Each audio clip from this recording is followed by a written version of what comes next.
నేరుగా ఏ పని కావాలన్నా సెల్ ఫోన్ ద్వారానే చేసుకుంటున్నారు. అన్ని కూడా పేమెంట్లన్నీ సెల్ ఫోన్ ద్వారానే పే చేస్తున్నారు. ఇది ఒక వినూత్నమైన అనుభవం. ఏం తమ్ముళ్ళు ఇలాంటి పండగ వెరీ హ్యాపీ. మీ ఫోన్లో వచ్చేసింది. గుడ్. ఇప్పుడంతా కూడా ఆఫీస్ చుట్టూరు తిరిగే పని లేదు.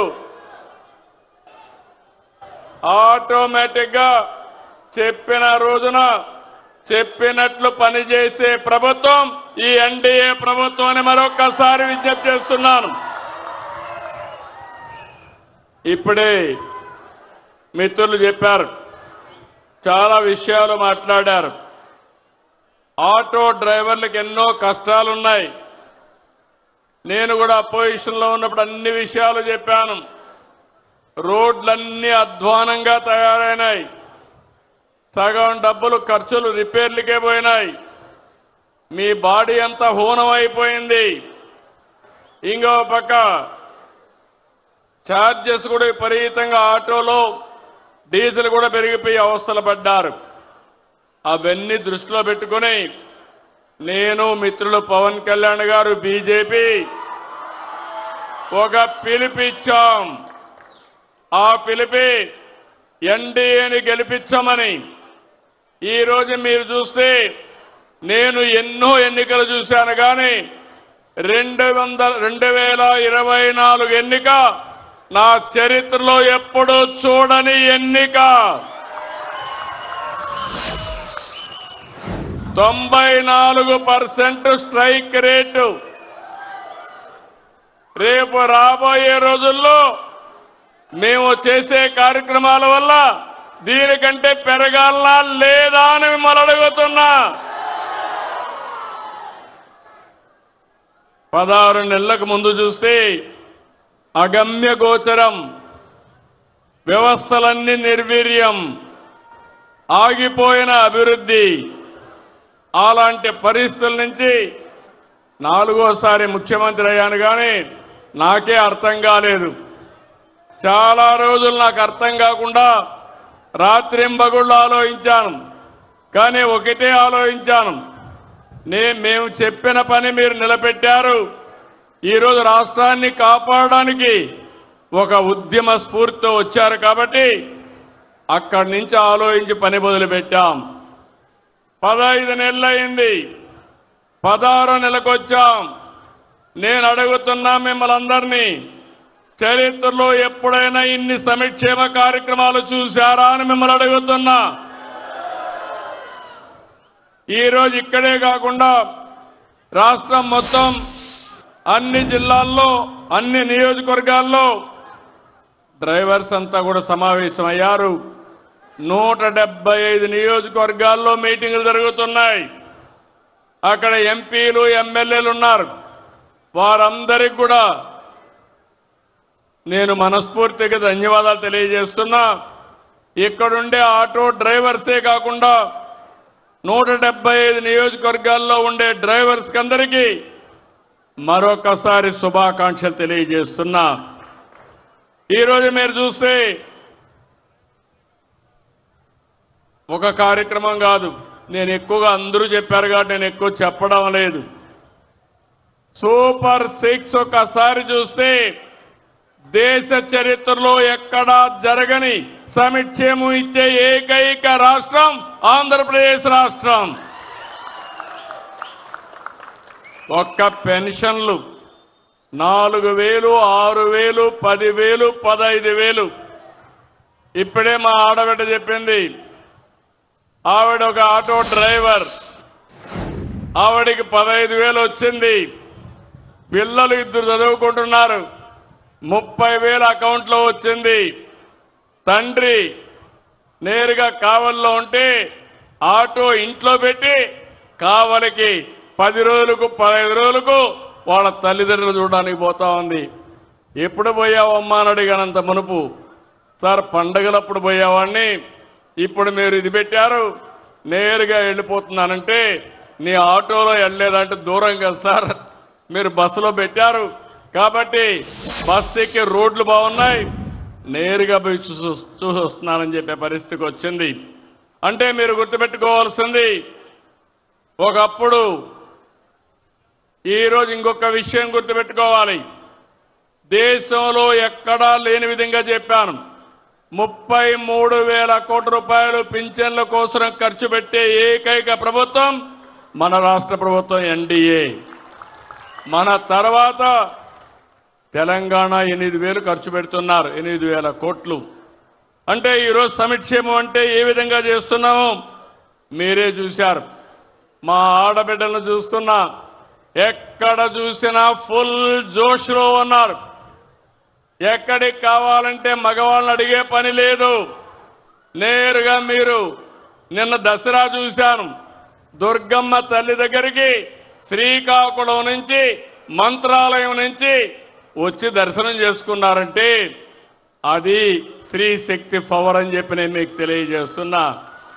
మొన్నటి వరకు మా ఆటో డ్రైవర్లు ఉన్నారు, మీ ఇంట్లో ఉండే మా ఆడబిడ్డలు ఎక్కడన్నా పోవాలంటే మిమ్మల్ని అడగాలి, తీసుకుపోమ్మని ఆటోలో. ఇప్పుడు మిమ్మల్ని అడిగే పని లేదు, ఎక్కడికి పోవాలన్నా నేరుగా వెళ్ళిపోయే పరిస్థితికి వస్తున్నారు. అవునా కాదా అని అడుగుతున్నా మిమ్మల్ని. ఇప్పుడే నేను వస్తామంటే మా ఆడబిడ్డ చెప్పింది, ఏమమ్మా ముందుకి ఇప్పటికి వ్యత్యాసం అంటే, అంత మునుపు నేను అడిగితే అప్పుడప్పుడు ఇసుక్కొని ఎప్పుడో ఒకసారి తీసుకుపోయేవాడు, ఇప్పుడు నాకేం అవసరం లేదు, నేను ఎప్పుడు కావాలంటే అప్పుడు ఉచిత ప్రయాణ సౌకర్యం ఆర్టీసీ బస్సులో పోతానని మా ఆడబిడ్డ చెప్పిందంటే అది ఈ ప్రభుత్వం మీకు ఇచ్చినటువంటి స్వేచ్ఛ అని మరొకసారి మీ అందరికీ విజ్ఞప్తి చేస్తున్నా. స్త్రీ శక్తి బంపర్ హిట్ అయింది, చాలా సంతోషం. మా ఆడబిడ్డలకి ఒకప్పుడు సిలిండర్లు ఉచితంగా ఇప్పించాం, ఇప్పుడు మళ్ళీ మీ అందరికీ చూస్తే 3 సిలిండర్లు ఉచితంగా ఇస్తున్నాం. ఇవన్నీ కూడా మీరు ఒక్కసారి గుర్తుపెట్టుకున్నప్పుడు నేను ఒక్క సెక్షనే కాదు, ఈరోజు ఇక్కడుండే ఆర్టీసీ డ్రైవర్లలో 15,000 ఇచ్చాం. కేటగిరీ కూడా క్యాబ్ డ్రైవర్, ఆటో డ్రైవర్ కానీ ఇంకో పక్కన వివిధ రకాలైన వెహికల్స్లో మీరు చూసినప్పుడు auto rickshaw, 3 wheeler passenger, motor cab, maxi cab ఇలాంటి రవాణా సౌకర్యం ఉండేటన్నీ కూడా ఇచ్చాం. ఇందులో మీరు చూసినప్పుడు 2,90,669 మందికి ఆన్లైన్లో డబ్బులు పడ్డాయి. ఏ ఒక్కరికి రాకపోయినా మీరు రిపోర్ట్ చేయండి, మీకు నెంబర్ ఇచ్చాం, ప్రతి ఒక్కరికి డబ్బులు వేసే బాధ్యత మాదని మరొక్కసారి మీ అందరికీ హామీ ఇస్తున్నా. ఇదే కాకుండా ఆటో డ్రైవర్ అంటే చాలామంది పేదవాళ్ళు ఎక్కువగా ఉన్నారు. అలాంటి ఆటో డ్రైవర్లందరికీ ఇది వర్తిస్తుందని చెప్పి కూడా నేను మీకు తెలియజేస్తున్నా. ఇవి కాకుండా ఇంకొక పక్కన మీరు చూస్తే ఈరోజు రోడ్లన్నీ బాగుపడ్డాయి.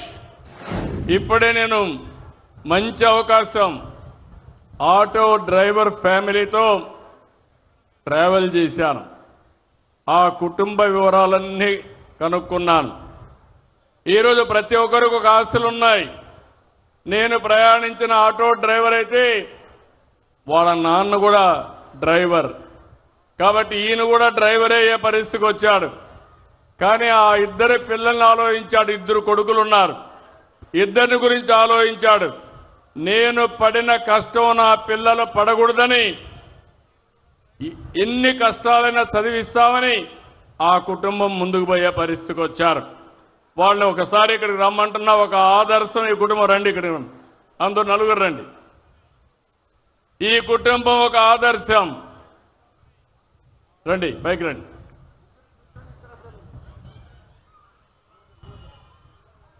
ఈ కుటుంబం తమ్ముళ్ళు కూర్చోండి అమ్మా, ఒక్క నిమిషం మీరు అటు కూర్చోవాలి, వెనకాల కనపడాలి. వీళ్ళు చూస్తే నీ పేరు